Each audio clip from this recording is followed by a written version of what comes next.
صلح حدیبیہ کا موقع ہے۔ حضرت عثمان غنی کو آقا علیہ الصلوۃ والسلام قریش مکہ کی طرف بھیجتے ہیں۔ مذاکرات کے بعد قریش مکہ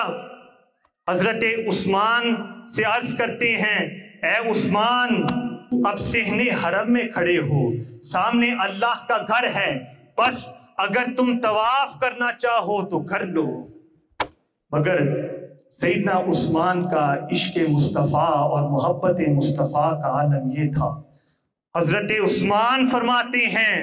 سن لو اے قریش والو، کعبہ یہاں ہے مگر میرا کعبہ وہاں ہے، قبلہ یہاں ہے مگر میرا قبلہ تو وہاں ہے، بس تم 1000 بار مجھے دعوت دو، مگر خدا کی عزت کی قسم میں اس وقت تک اس کعبے کا طواف نہیں کروں گا جب تک میرے مصطفیٰ نہ کر دے۔ حاضرین محترم، یوں تو نہ اللہ رب العزت نے منع فرمایا کہ سامنے کعبہ ہو اور تم طواف نہ کرو، نہ تو میرے مصطفیٰ نے منع کیا اے عثمان سامنے کعبہ ہو اور تم نے طواف نہیں کرنا، مگر عشق مصطفیٰ کا عالم یہ ہے، محبت مصطفیٰ کا عالم یہ ہے، تعظیم مصطفیٰ کا عالم یہ ہے، ادب مصطفیٰ کا عالم یہ ہے کہ حضرت عثمان سامنے کعبہ ہے مگر طواف نہیں کرتے جب تک ان کے محبوب نہ موجود۔